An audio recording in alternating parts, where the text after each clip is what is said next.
ऐसे ही लगा देना, ऊपर से सारा लगा दे।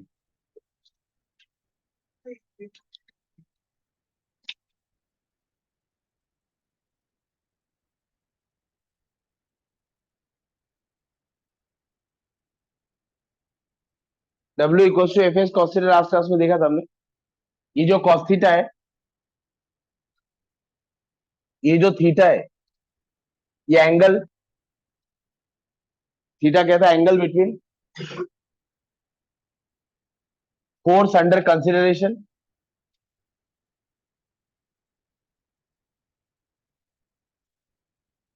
And displacement.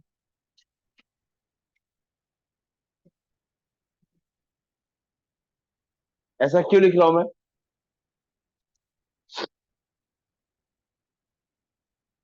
देखो, an object is applied a constant force F for displacement S.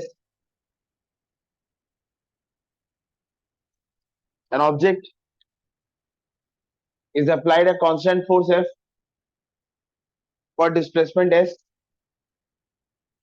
in an inclined plane as shown.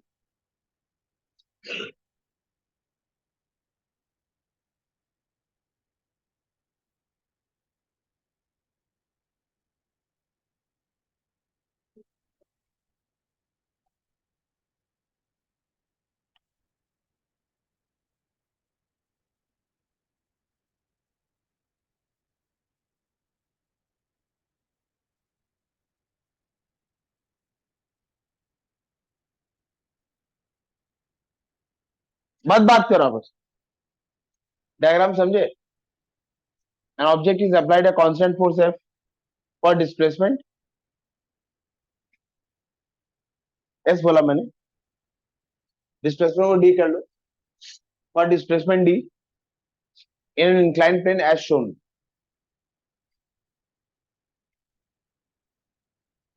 The height, the vertical height which the object, लिखो लिखो, the vertical height, क्वेश्चन लिखना जो बोलो, the vertical height which the object gains is H. The vertical height which the object gains is H.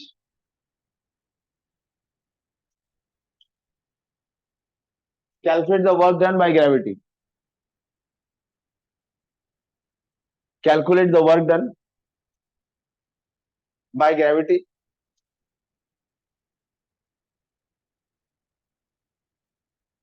Calculate the work done by gravity for the above case. Work done by gravity for the above case.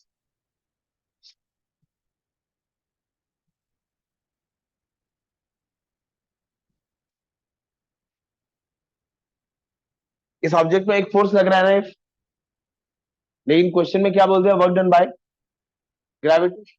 Gravity मतलब मुझे कौन सा force का लेके क्या चलना होगा, mg। ये डिफरेंस समझ आया? इस ऑब्जेक्ट में एक फोर्स लग रहा है, इस ऑब्जेक्ट में एक और फोर्स लग रहा है, इसका वेट जो ग्रेविटी है mg। और आपको क्लियरली बोल दिया, ये डायग्राम दे दिया और बोल क्या रहा है, कैलकुलेट वर्क डन बाय, वो कहा है कोথায় ছিল? डिफरेंस समझ आया आपको क्या क्वेश्चन में बोल रहा है? एक फोर्स रखते हुए भी आपको एक दूसरे फोर्स का वर्क डन निकालने को कहा जा रहा है। इसका वर्क डन आप कैसे निकालेंगे?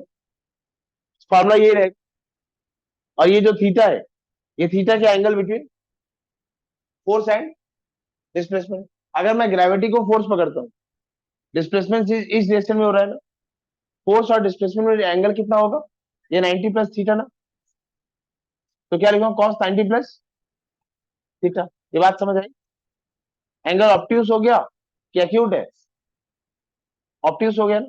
और अगर थीटा ऑप्टियूज है तो कॉस थीटा क्या हो जाएगा, नहीं मतलब वर्क डन नेगेटिव आने वाला। ये बात समझे क्या? ये बात समझ आया? थीटा अगर एक्यूट रहेगा तो वर्क डन क्या होगा, पॉजिटिव। थीटा अगर 90 रहेगा तो वर्क डन क्या होगा, मिनिमम। और थीटा अगर ऑप्ट्यूज हो गया तो वर्क डन नेगेटिव हो जाए, तो आना भी चाहिए। अब इसको लिखते हैं, वर्क डन बाय ग्रेविटी। चलो सॉल्व करो। फोर्स क्या है? ग्रेविटी बोल रहा है फोर्स, इसको डब्ल्यू लिखूंगा। डिस्प्लेसमेंट कितना हो रहा है? डिस्प्लेसमेंट कितना हो रहा है? डी हो रहा है। और थीटा, थीटा क्या है? Force under, force under consideration. मैंने अब की बार ग्रेविटी वाला फोर्स पकड़ा है और ये डिस्प्लेसमेंट हो रहा है, ये एंगल थीटा है और ये 90, तो ये जगह कॉस 90 प्लस थीटा। अच्छा, कॉस 90 प्लस थीटा, ये आपने ट्रिगोनोमेट्री में पढ़ा है कि cos 90 plus theta minus sine theta होता है? ये पढ़ा है आपने, वेरी गुड। तो ये क्या हो जाएगा? Minus W D into sine theta. Minus W क्या है? M G D. और साइन थीटा क्या होगा यहाँ पर? साइन थीटा क्या हो जाएगा? एच बाई डी ना। इस ट्रिगोनोमेट्री के लिए साइन थीटा क्या आ जाएगा? H by D. तो मैं यहाँ पे लिख रहा हूं एच बाय डी, ये डी डी कट गया, ये क्या आ गया? Minus M G H. ये क्या हो गया? वर्क डन बाय ग्रेविटी किधर लग रही थी? नीचे। और वर्टिकल डिस्प्लेसमेंट कहां है? ऊपर। तो एंगल कितना हो गया था? कॉस। अब तुम सोचो, ग्रेविटी नीचे लग रही थी और डिस्प्लेसमेंट हाइट, वर्टिकल हाइट ऊपर हुआ है, तो ये कॉस 180 वाला केस हो गया। कॉस 180 वाला केस, कॉस 180 मतलब -1, तो ये क्या आ गया? Minus M G H. ये आया वर्क डन बाय, क्यों? ग्रेविटी नीचे लग रही थी और डिस्प्लेसमेंट ऊपर हुआ, इसलिए साइन नेगेटिव है। इसमें कोई डाउट है?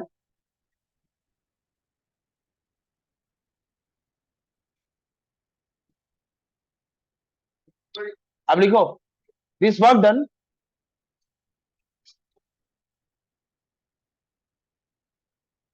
Done by gravity is a conservative force.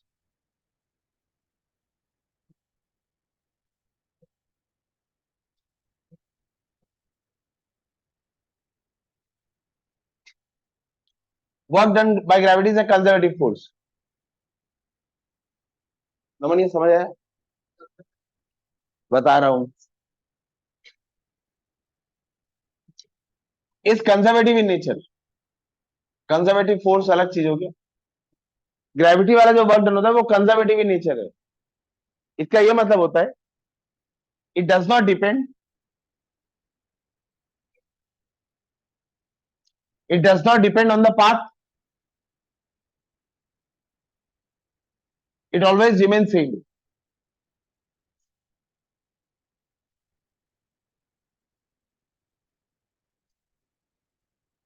इसको मैं ए मान रहा हूं, इसको बी मान रहा हूं और इसको सी मान रहा हूं।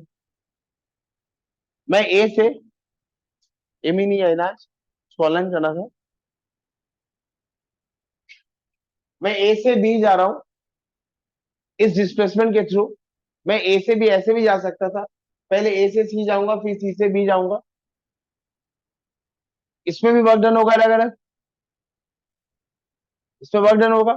ये वाला वर्क डन कितना होगा ये निकालते हैं। Let the displacement A to C takes place, A to B takes place in two steps, A to C and then C to B. लोहार, work done A to C कितना होगा? therefore total work done equals to work done AC plus work done CB. Work done AC कितना होगा? मैं क्या निकाल रहा हूं? Work done by gravity. Gravity किधर एक्ट कर रहा है? नीचे की तरफ। डिस्प्लेसमेंट, ये जो एसी है, एसी डिस्प्लेसमेंट, और डब्ल्यू इक्वल टू एमजी में एंगल कितना है? 90। तो वर्क डन कैसे निकालेंगे? एमजी, ये क्या है? F into AC, AC is the displacement, और एंगल कितना है? कॉस 90 प्लस, ये बात समझ आई आप लोग को? समझ आई बात? समझ आया? वर्क डन क्या होता है? F S cos theta. Force क्या माना है मैंने? ग्रेविटी। यानी फोर्स क्या लिखूं यहाँ पर? M G. Force into displacement. यहाँ डिस्प्लेसमेंट कौन सा हो रहा है? एसी। तो एस के जगह यहाँ एसी लिखा है। और ये थीटा क्या होता है? Force under consideration and displacement. Displacement AC है, कौन सा फोर्स कंसिडर करके चल रहा हूं मैं? M G. उनके बीच में एंगल कितना है? 90। तो ये लिखा है कॉस 90। अब एक और वर्क डन है, वर्क डन सीबी। अच्छा अगेन, ये कितना है? वेट कितना है? एमजी नीचे की तरफ काम कर रहा है। डिस्प्लेसमेंट कितना हुआ है? CB into cos. Work done नीचे की तरफ है, हाइट ऊपर की तरफ, कॉस 180। ये पूरा टर्म क्या हो जाएगा? ये पूरा टर्म क्या हो जाएगा? ये पूरा टर्म कॉस 90, ये जीरो, और ये कॉस 180 माइनस 1। ये पूरी टर्म जीरो हो गई, और ये टर्म होगा एम जी। अच्छा, और सीबी को क्या लिख सकता हूं? H minus 1। अगेन ये क्या आ गया? एम जी एच आ गया माइनस एम जी। पहले भी क्या आया था? Minus M G. अभी भी क्या है?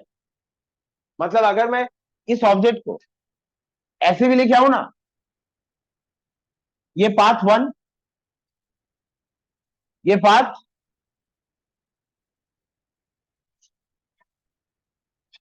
ये पाथ 2, और अगर मैं ऐसे भी लेके आऊं पाथ 3, तो हमें एरिया निकालना होगा इंटीग्रेशन करके, तो भी ये वर्क डन क्या आ जाएगा? माइनस एम जी।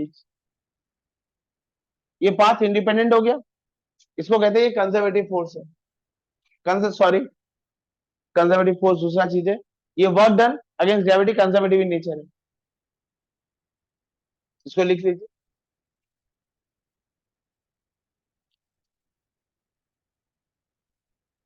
दोबारा बोलो कि समझ गए? समझ गए?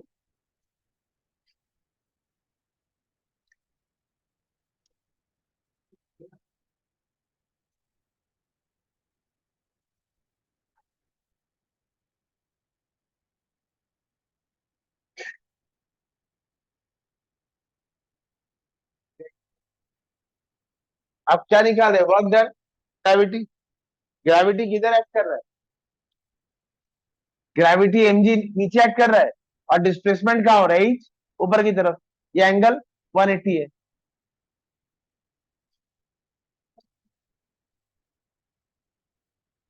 सीबी का वैल्यू नहीं आया माइनस से। सीबी को मैंने H लिखा है, और कॉस 180 को -1 लिखा है। ये सारा डेरिवेशन कौन से बेसिस पे हुआ है? मुझे बोल दिया गया था कौन सा फोर्स कंसीडर करना है? ग्रेविटी वाला। अपने मन से नहीं किया मैंने। हाँ, अब अगर मैं आपसे बोलूं what is the work done by constant force F shown on the diagram, तो फिर क्या होगा? एफ का डायरेक्शन और डिस्प्लेसमेंट का डायरेक्शन क्या है? सेम ना? आप समझे मैंने क्या कहा? अब मैं बोलूंगा क्वेश्चन में what is the work done by constant force F shown in the diagram, तो ये एफ लग रहा है, और ये displacement in the direction of force है। तो यहाँ दो वर्क डन हो रहे हैं, एक वर्क डन अगेंस्ट ग्रेविटी, और एक वर्क डन जो ये कांस्टेंट फोर्स एफ करेगा डिस्प्लेसमेंट के लिए। और एफ और इस डिस्प्लेसमेंट में एंगल कितना है? जीरो। जीरो थीटा क्या होता है? Theta zero.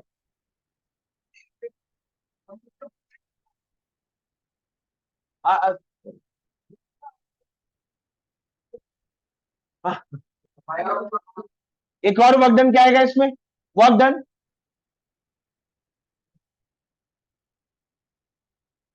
Work done by constant force F for displacement D metre, W equals to F S cos theta. ये आ जाएगा F into D cos zero, ये एफ इंटू डी आ जाएगा।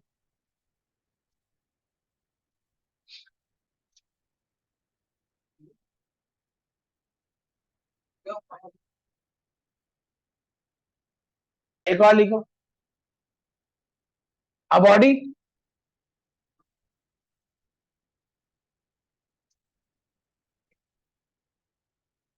अ बॉडी एट रेस्ट, बोल के सुन के लिख के कितना अच्छा लगता है। हाँ भाई, अ बॉडी एट रेस्ट, हमसे ज्यादा नसीब तो इसका अच्छा है, आराम कर रहा है बेचारा। उठ माई उठ, बड़ा बनना है तुझे जीवन में। अ body at rest is applied a constant force F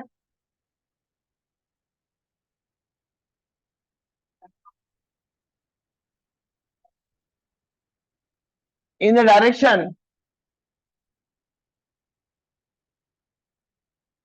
direction of displacement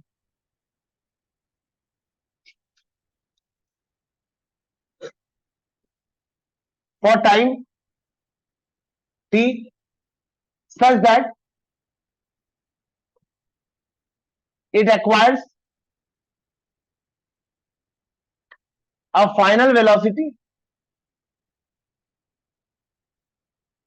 such that it acquires a final velocity v. Find the work done.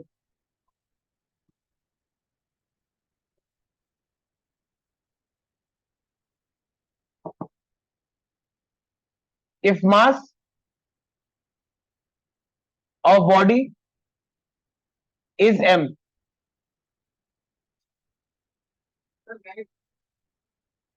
a body is applied a constant force f in the direction of displacement for time t such that it acquires a final velocity v. Find the work done if mass of the body is m. Solve कीजिए, बोलो।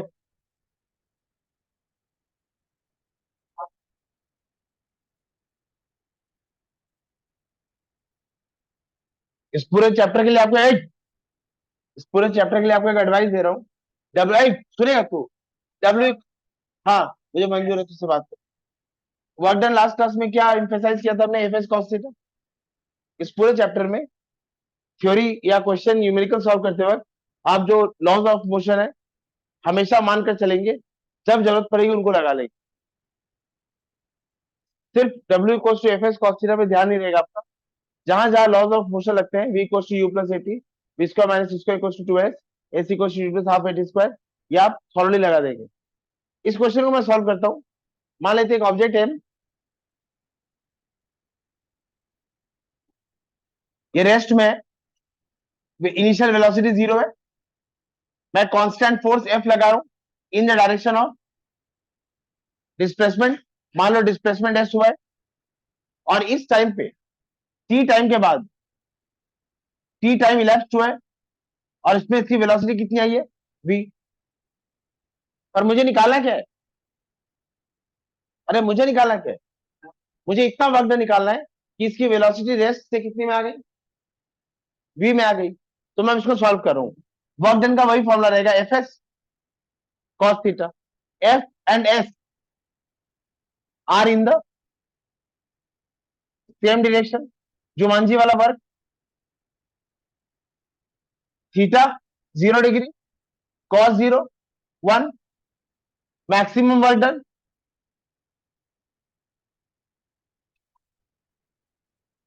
ये हो जाएगा F into 8, idiots,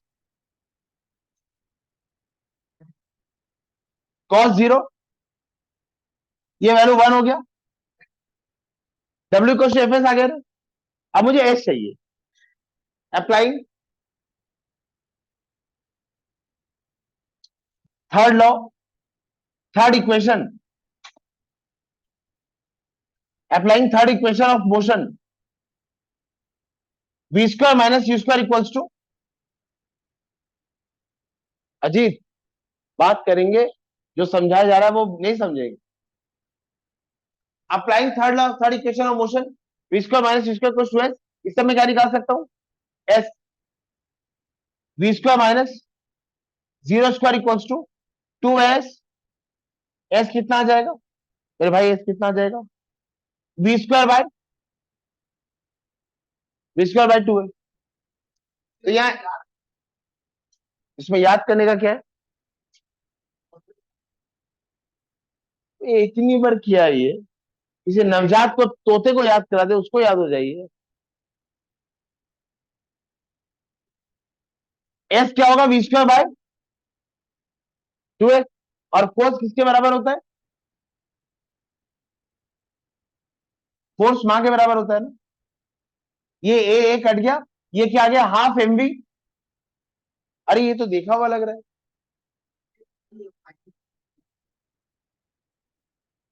अभी बस ये सब लिखते चलिए, बाद में इनको यूज करेंगे। यहां मैंने कितना वर्क डन किया है? मैंने वही लिखा है ना, एफ एस कॉस थीटा। और वो ऑटोमेटिकली क्या आ रहा है, हाफ एम वी स्क्वायर हो रहा है। मैंने यहाँ half M V square work done किया है।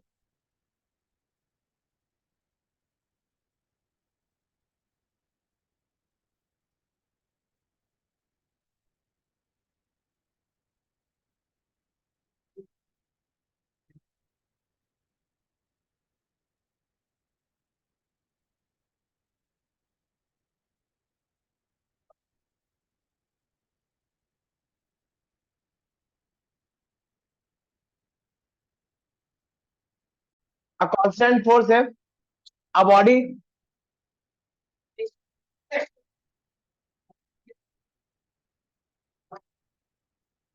a body moving with velocity u, correct. पहले ऑब्जेक्ट रेस्ट में था, body is moving with velocity u, is applied a constant force f। बस, अब आप चुप हो जाइए, मैं समझ गया। अगर फोर्स लग रहा है तो वेलोसिटी चेंज हुई होगी, क्योंकि फोर्स क्या होता है, मास इंटू एक्सीलरेशन। अगर फोर्स लग रहा है तो पक्का से उसमें एक्सीलरेशन है, और अगर एक्सीलरेशन है तो वेलोसिटी चेंज हुई होगी। पहले वेलोसिटी क्या थी, रेस्ट में। अब वेलोसिटी किसमें है, यू में। पहले वो रेस्ट से किसमें आया था, बी में। अब वो यू से किसमें जाएगा, बी में। is applied a constant force F in the direction of displacement for time t such that it acquires a velocity v. Find the work done if mass of the body is m. Solve कीजिए,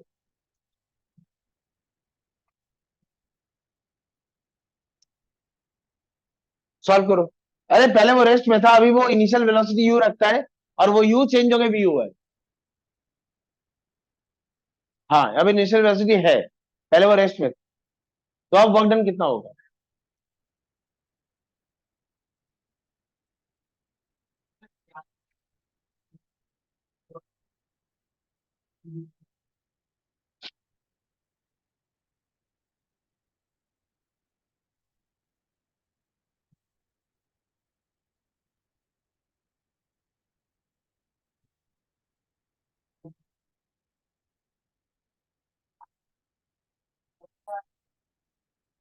work done निकालने का formula अभी भी वही है, F S cos theta. F, ओए सुनो, object में फाइनल वेलोसिटी कितनी है रोहित, निर्लज बेहया, सुन ना यार। फाइनल वेलोसिटी कितनी है, v, initial velocity u। Work done का अभी भी यही फॉर्मूला रहेगा, cos थीटा, क्योंकि थीटा 0 है, ये 1 है, वर्क डन मैक्सिमम है। Applying third equation of motion, v square minus C square equals to 2s। अब ये क्या होगा, v square minus u square रहेगा, 2s। s क्या आ जाएगा, v square minus u square by 2a। अब मैं यहां लिख रहा हूं w इक्वल्स टू f, और s के जगह लिख रहा हूं v square minus u square by 2a। f को किसमें चेंज करूंगा, ma में।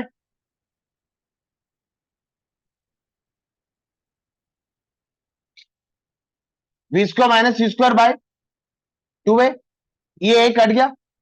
फॉर्मूला क्या आ रहा है, अगर इसको रीअरेंज करेंगे, ये आ जाएगा half M V square minus half M U square, ये आ रहा है ना।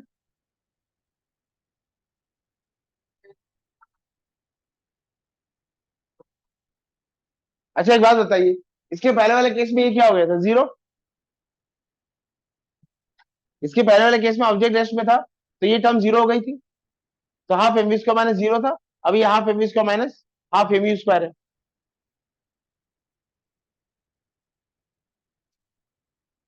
पहले ऑब्जेक्ट रेस्ट में था तो यू जीरो था, ये वाली टर्म जीरो हो गई थी, इसलिए वर्क डन सिर्फ क्या आया था, हाफ एम वी स्क्वायर। मतलब माइनस जीरो तब भी था।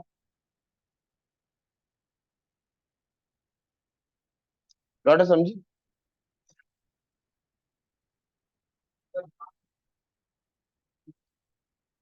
मतलब इतना टाइम स्पेंड हुआ है। हाँ।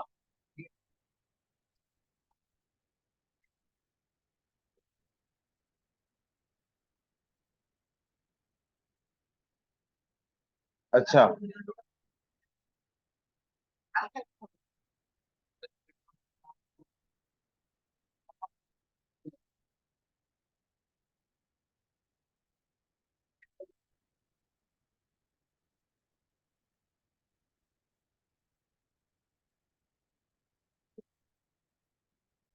Kinetic energy.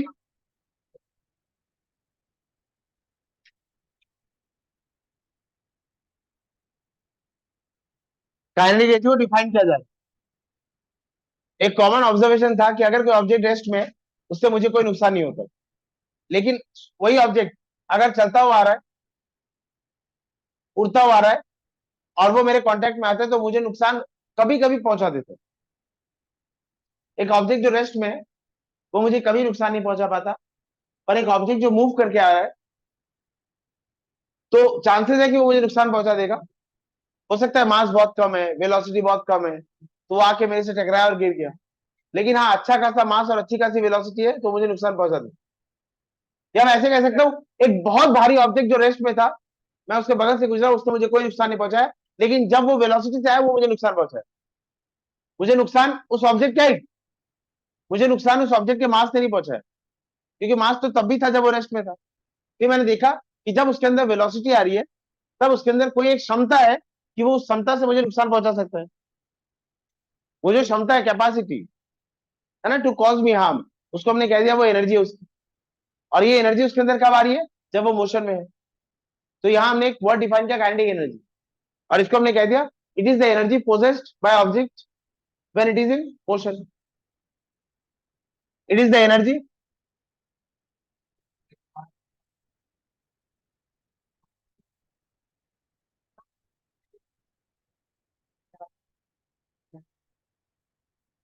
It is the energy possessed by body by virtue.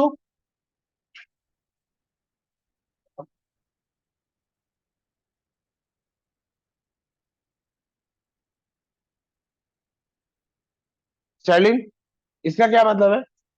Bye virtue of its motion, it is the energy possessed by an object, it is the energy possessed by body by virtue of its motion. अगर कोई object motion में है, तो उसको वरदान मिला हुआ है कि उसके अंदर काइनेटिक एनर्जी होगी। यही definition.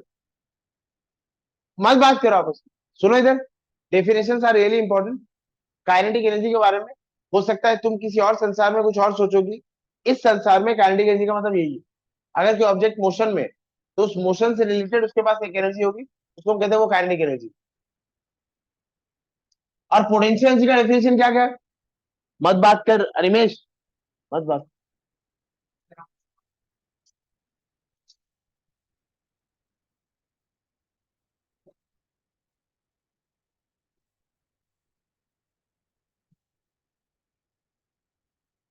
It is the energy possessed by object. चुपेगा तू?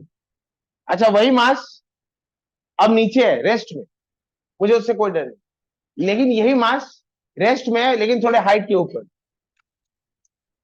मुझे पता है ये मुझे बहुत नुकसान पहुंचा सकता है, और वो मुझे नुकसान पहुंचा सकता है, उसका मतलब उसके पास कैपेसिटी है। वो रेस्ट वो रेस्ट पे है, लेकिन एक हाइट पर। मैं मोशन की बात नहीं कर रहा हूँ। रेस्ट पे है, पर अर्थ सरफेस से एक हाइट के ऊपर। अब वो भी मुझे नुकसान पहुंचा सकता है। तो उसके पास अब जो एनर्जी है, वो मोशन की वजह से नहीं है, वो हाइट की वजह से।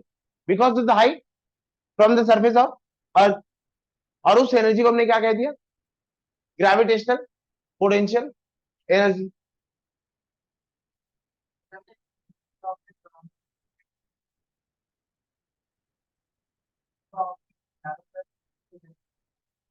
ग्रेविटेशनल पोटेंशियल एनर्जी का डेफिनेशन क्या होगा? It is the energy possessed by an object by virtue of its height from the surface of earth. It is the energy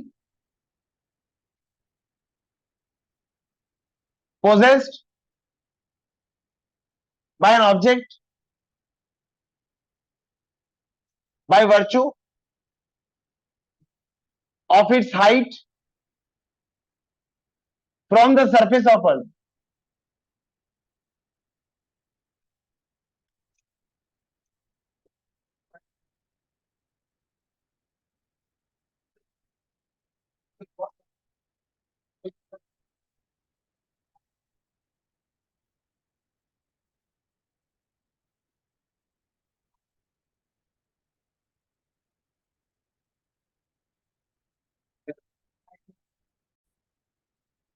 देखो magnitude of gravitational potential energy,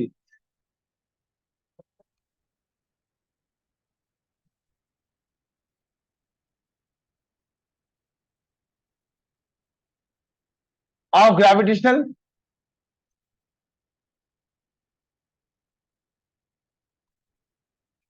gravitational potential energy क्या है, ये आपको समझ आ गया?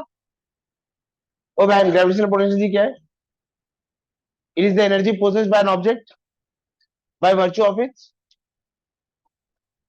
Height from the surface of earth. Gravitational potential energy का magnitude कितना होगा? ये बाय डेफिनेशन क्या लिखा गया है? Work done against gravity is equal to work done is equal to work done against gravity. आप ग्रेविटी के अगेंस्ट जितना ही आप ग्रेविटी के अगेंस्ट जितना काम कर रहे हैं वही उसका स्टोर्ड पोटेंशियल एनर्जी होगा।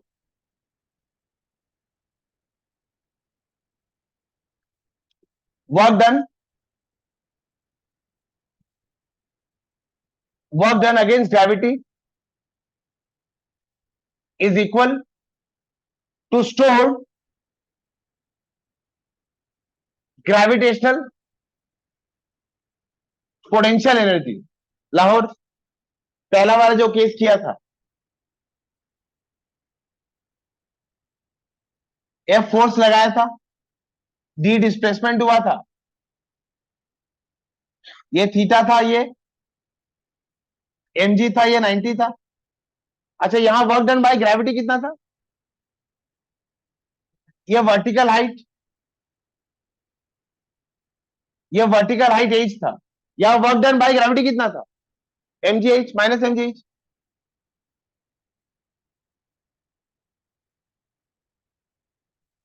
सुनो ना, मैं जब बाय ग्रेविटी बोल रहा हूं तो फोर्स,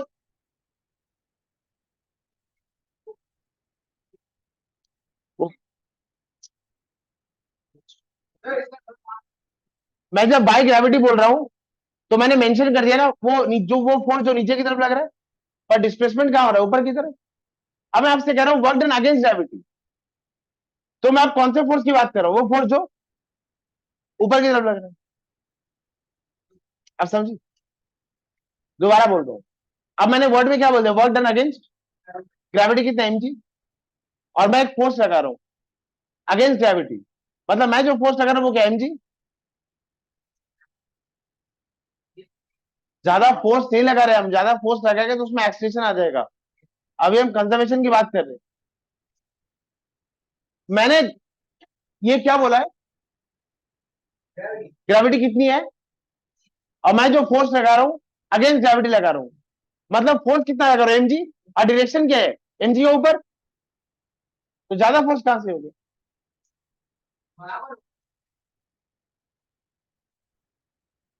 तो ये बात समझिए क्या? बताइए वर्क डन अगेंस्ट ग्रेविटी कितना होगा? mgh। Work done by gravity कितना था? वर्क डन बाय ग्रेविटी क्या था? Minus mgh। और work done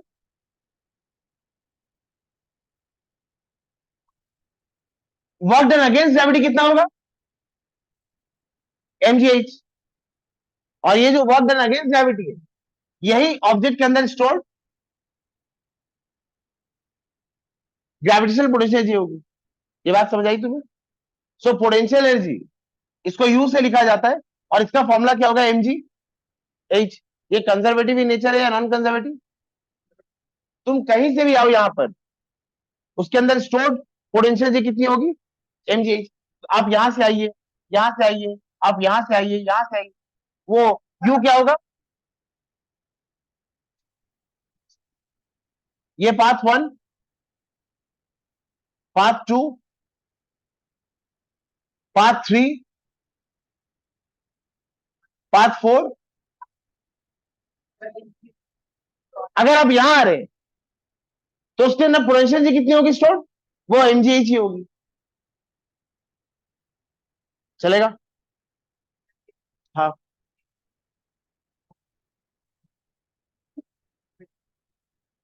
you gravitational potential जी को यू से लिखते हैं।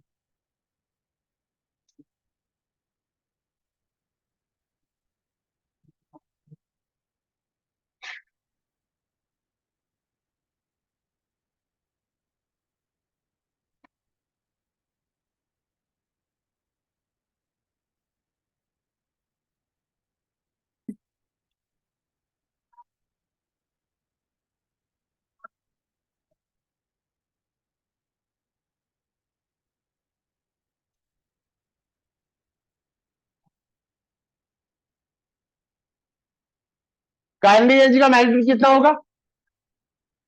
अच्छा, काइनेटिक एनर्जी क्या by definition, energy due to virtue of motion. और ये जो हाफ एम वी स्क्वायर आया था, ये जो हाफ एम वी स्क्वायर आया था, इसी को काइनेटिक एनर्जी डिफाइन कर रहे हैं।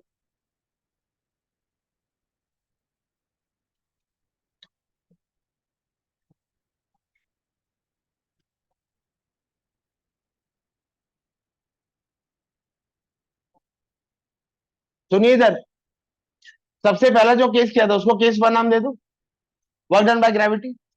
फिर जो constant force F at rest किया था उसको केस टू नाम दे दो। और फिर जो constant force F, initial velocity you और फाइनल वेलोसिटी वी किया था, उसको केस थ्री नाम दे दो। दीजिए नाम।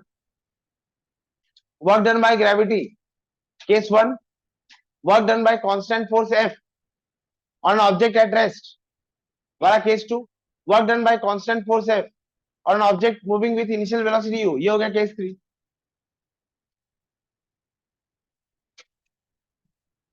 अच्छा, case three in terms, case three in terms of energy क्या होगा? Case three in terms of energy, case three में वर्क डन कितना था? बच्चा लोग, केस थ्री में वर्क डन कितना था? Half M B square minus half M U square. और अभी अभी मैंने एम बी स्क्वायर को क्या बोला? अच्छा, ये क्या हो जाएगा, kinetic energy final minus kinetic energy initial, ये क्या हो जाएगा, इंक्रीज इन काइनेटिक एनर्जी। और ये किसके बराबर है? Work done. यही है work energy theorem.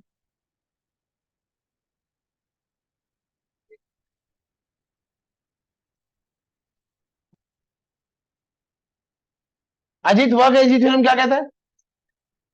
Work energy theorem क्या कहता है? The amount of work done on a body is always equal to the increase in it velocity, नहीं भाई, kinetic energy. Work done on object, it says that,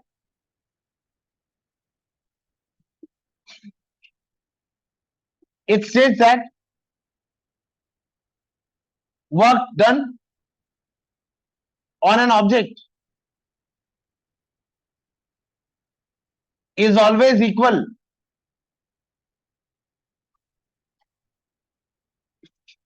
to the increase in its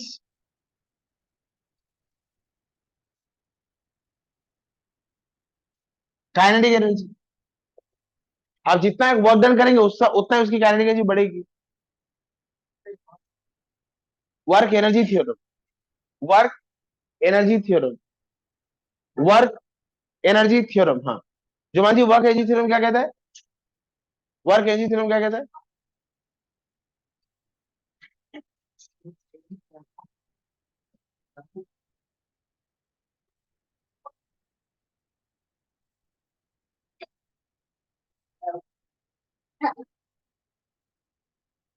भाई work energy theorem क्या है?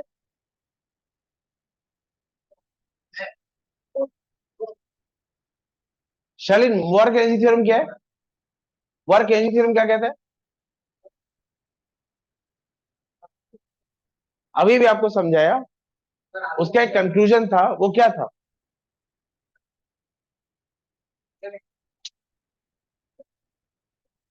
किसी object में कितना work किया गया है उतना ही जितना उसकी काइनेटिक एनर्जी बढ़ी है। ये क्या था? Final kinetic energy. और ये क्या है?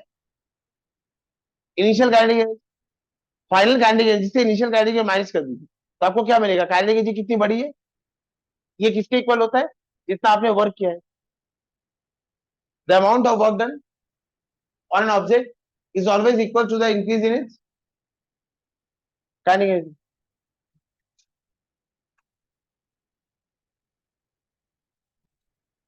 नीतू, वर्क एनर्जी थ्योरम क्या है बेटा?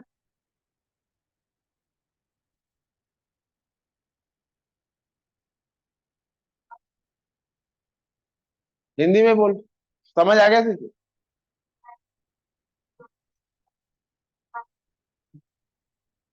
ये क्या है? Final kinetic energy minus initial kinetic energy क्या है?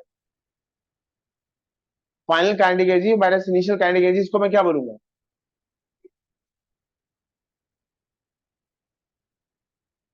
Final minus initial. Final kinetic energy minus initial kinetic energy क्या है? Increase in kinetic energy. ये क्या है? Increase in. और ये किसके इक्वल है? Work done increase in kinetic energy के इक्वल होता है। ये है वर्क एनर्जी। जितना आप वर्क डन करेंगी उतना उस ऑब्जेक्ट में काइनेटिक एनर्जी बढ़ेगी। ये है वर्क एनर्जी थ्योरम। बताइए क्या है work energy theorem? Is always equal to the work done on the object, on the body. Rohit बोल, वर्क एनर्जी थ्योरम।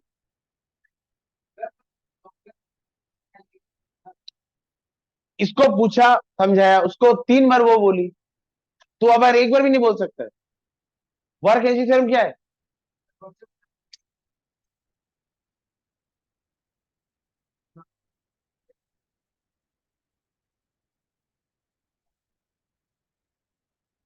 क्या है वर्क एनर्जी थ्योरम?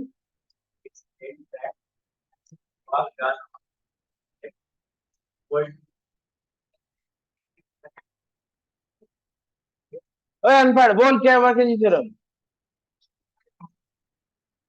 क्या? रुको रुको रुको, बोल रहा है वो, बोलो।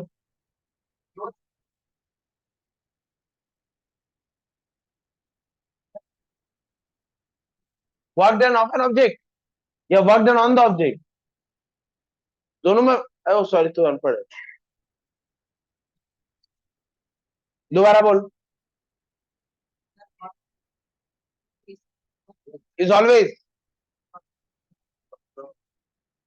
Is always equal to the mango.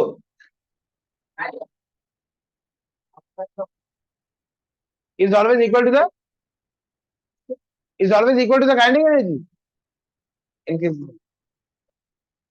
ओए लिखे ये? हाँ। अच्छा लिखो केस 2। सर के ऊपर से जा रहा है।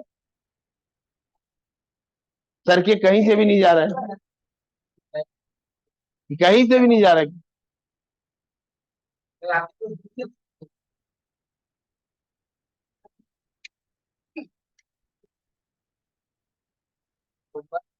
हाँ है। Case 2।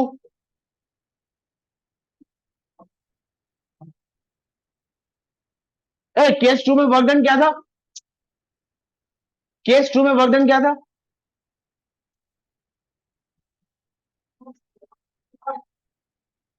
Half M V square. और यहाँ काइनेटिक एनर्जी कितनी बड़ी है? इनिशियली काइनेटिक एनर्जी क्या थी? 0। अच्छा, इस हाफ एम वी स्क्वायर को मैं क्या लिख सकता हूँ? Kinetic energy.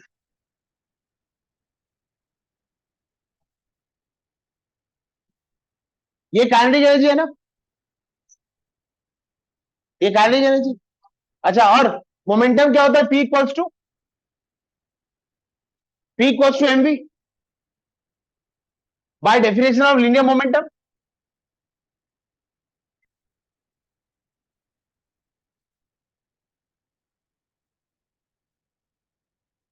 Bye definition of linear momentum P equals to M V. अब इसको मैं चेंज कर रहा हूं, 1/2m M square by V square, ये लिख सकता हूं। यहां स्क्वायर कर दिया, नीचे एम से डिवाइड कर दिया। अरे यार, इसको एम स्क्वायर कर दिया ऊपर, नीचे एम से डिवाइड कर दिया। ये अभी भी हाफ एम वी स्क्वायर ही है ना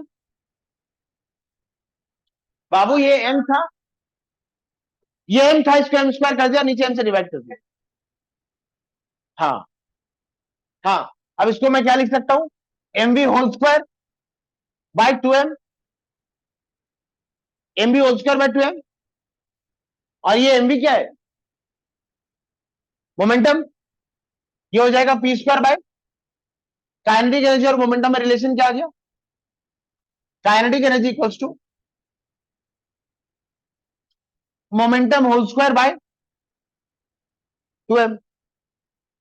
तो मोमेंटम क्या लिख सकता हूं मैं, मोमेंटम जो है रूट अंडर 2m के।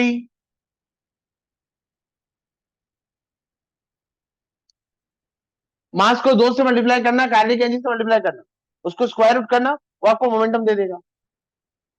मास को डबल करना, उसको काइनेटिक एनर्जी से मल्टीप्लाई करना, फिर इसको स्क्वायर रूट कर देना, वो तुम्हें मोमेंटम दे देगा।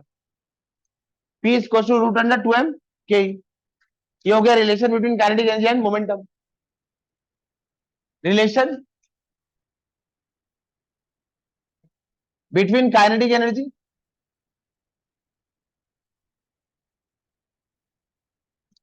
अब ये नहीं समझ आता है, ये बीच बीच में सर काइनेटिक एनर्जी पढ़ाते पढ़ाते 9 का मोमेंटम क्यों ले आते, बस इसीलिए फिजिक्स। मुझे देख, मुझे समझ में तो आ ही रहा था, पर बीच में मोमेंटम की घुसा दी, ना कुछ आगे का बताते ना पीछे का। अच्छा, बुक में लिखा है तो वही पढ़ा। नहीं नहीं नहीं नहीं, 9 में जब मोशन चैप्टर पढ़ाया था तो बताया था, मोमेंटम क्या बताता है, क्वांटिटी ऑफ मोशन, याद है आपको।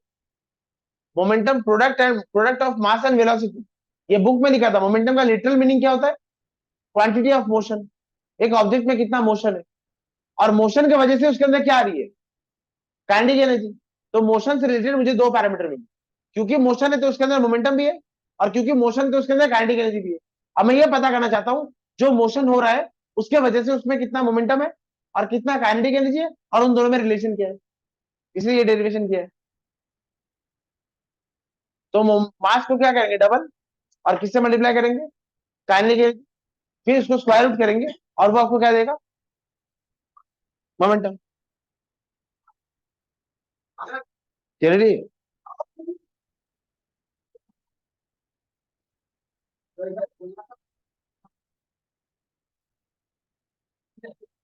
नेक्स्ट। ओ नीला जो, नेक्स्ट आज जो थ्योरी पढ़ा रहा हूँ, नेक्स्ट क्लास। अरे खत्म नहीं हुआ है, इन सारी थ्योरी के ऊपर नेक्स्ट क्लास में 20-22 न्यूमेरिकल करेंगे, सारे अलग अलग टाइप। पर क्या रहा, हार्डली एक दो बन जाएंगे, अब बाकी सब नहीं बनेंगे अगर नहीं पढ़ के आएंगे थ्योरी। नहीं नहीं नहीं, बाकी हो गया, लिख नहीं। नेक्स्ट,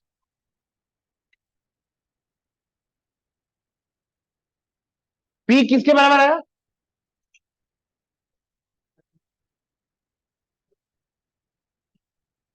लिखो,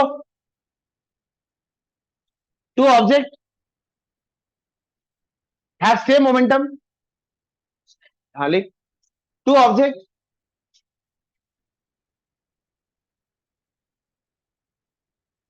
two object lighter and heavier. हाँ, two object lighter and heavier, both have same momentum. दो ऑब्जेक्ट है, two objects lighter and heavier, both have same momentum, which will have more kinetic energy. Two objects lighter and heavier, both have same momentum, state which will have more kinetic energy.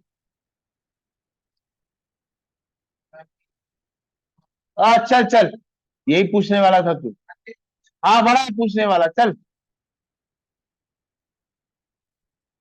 पूछा था इसने, तू तो उसका support करेगा ही। पूछा था, सच में पूछा था।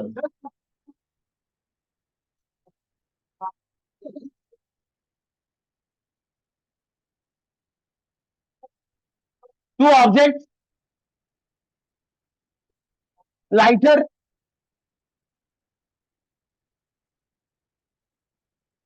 बोथ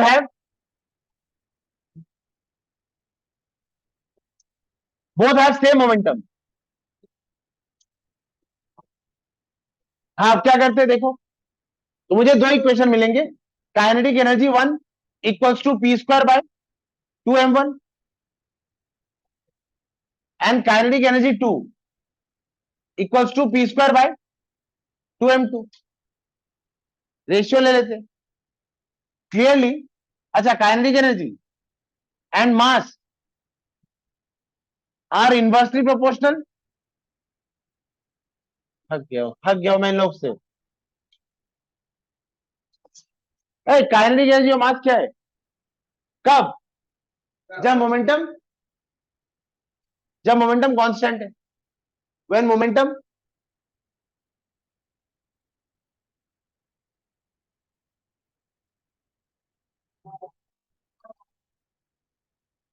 क्या नहीं समझ आया तुझे इसमें? दो ऑब्जेक्ट है, लाइटर और हेवियर, दोनों का मोमेंटम सेम है लेकिन मास अलग है। काइनेटिक एनर्जी क्या होती है? P square by two M. तो मैंने लिखा है P square by two M one. ये मास एम वन है तो ये काइनेटिक एनर्जी के वन हो गई। ये मास एम टू है तो काइनेटिक एनर्जी के टू हो गई। अब समझो। और काइनेटिक एनर्जी और मास कैसा हो गया? Inversely proportional. कब? जब मोमेंटम कांस्टेंट है।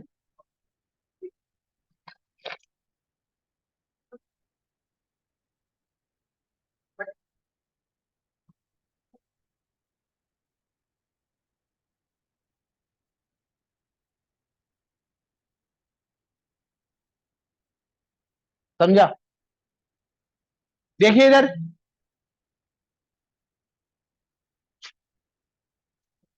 देखिए इधर।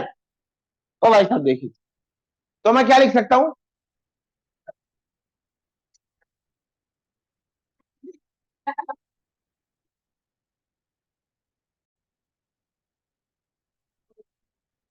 अब बोलो, एम वन को ज्यादा मानोगे कि एम टू को?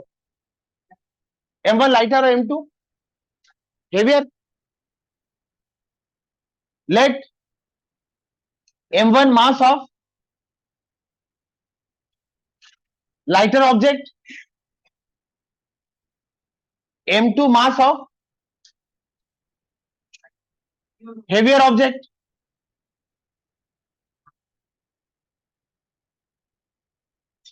चलिए, अब थोड़ा विशेष ध्यान दें यहां पर। मैंने एम वन को क्या माना है? बता तो रहा हूं शैलीन। मैंने एम वन को क्या माना है? Mass of. और एम टू क्या माना है? Mass of.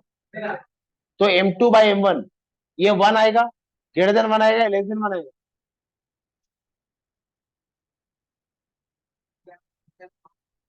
मैंने एम वन को माना है मास ऑफ लाइटर ऑब्जेक्ट, और एम टू को माना है मास ऑफ हेवियर ऑब्जेक्ट। तो ये जो M two by M one है, ये वन आएगा, ग्रेटर देन वन आएगा, लेस देन वन आएगा? सोच के बोलो, सोच। मैंने एम वन को माना है मास ऑफ लाइटर ऑब्जेक्ट, और एम टू ज्यादा हेवियर ऑब्जेक्ट है, ग्रेटर देन। हाँ, बस यही पूछ रहा था। Therefore M two by M one is greater than one. तो मैं क्या लिख सकता हूं? के वन बाई के टू, ये क्या होगा? Greater than one. Therefore K E one is greater than K E two. मतलब kinetic energy of lighter object is greater than kinetic energy of. ये बात समझे क्या? ये बात समझे क्या? नहीं आया? M two by M one क्या है? Greater than one.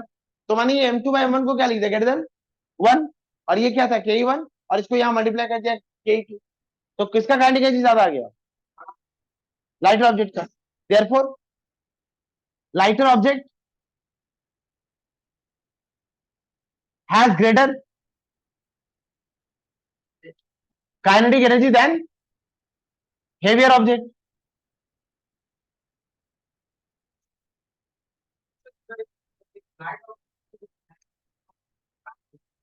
यही तो बात है। अब आप समझिए, दोनों का मोमेंटम क्या है, सेम। उस लाइटर ऑब्जेक्ट का मास क्या है, लाइटर ऑब्जेक्ट का मास कम है, दोनों का मोमेंटम सेम है, मतलब लाइटर ऑब्जेक्ट की वेलोसिटी क्या है, ज्यादा। और काइनेटिक एनर्जी निकालने के लिए क्या होता है, हाफ एम वी स्क्वायर, क्योंकि वेलोसिटी ज्यादा है और जो क्वांटिटी ज्यादा है उसका और स्क्वायर हो जा रहा है, तो किसी बड़े नंबर का स्क्वायर और बड़ा हो जाता है, इससे उसकी काइनेटिक एनर्जी ज्यादा है। पोटेंशियल एनर्जी, वेलोसिटी से पोटेंशियल का क्या लेना देना, अनपढ़ जाहिल गवार। एक और लिखो, ये लिखना, ये समझ आया। अगर मोमेंटम सेम है तो लाइटर ऑब्जेक्ट की काइनेटिक एनर्जी ज्यादा है। अच्छा, आप लिखिए, two object, two objects lighter and heavier, both are same kinetic energy. चुप हो जा बाप, चुप हो जा। Two objects lighter and heavier both have same kinetic energy which have higher momentum।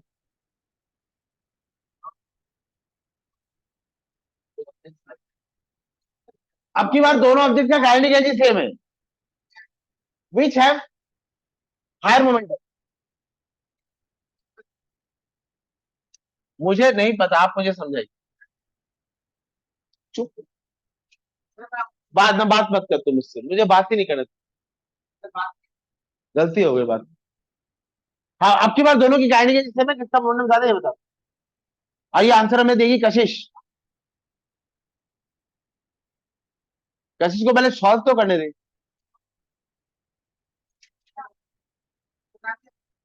नहीं, नहीं जानता।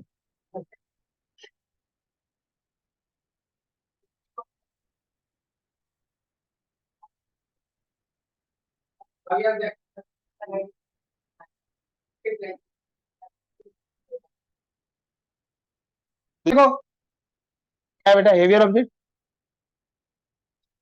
देखो। ओए, हमें अब क्या कंपेयर करना है, विच हैज,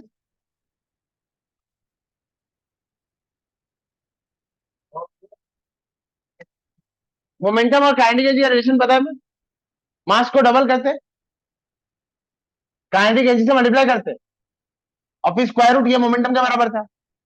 दो इक्वेशन है मेरे पास, P1 इक्वल्स टू 2m1 के, और P2 इक्वल्स टू 2m2 के।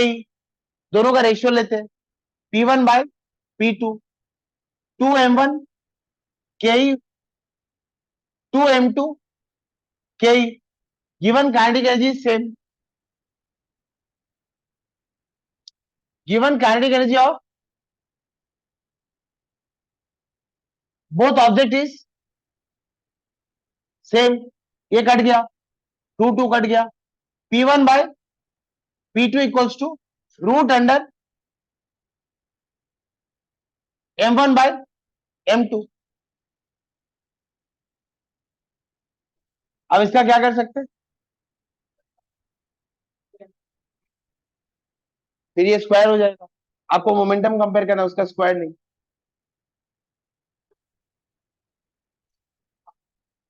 किसको आप कर ले,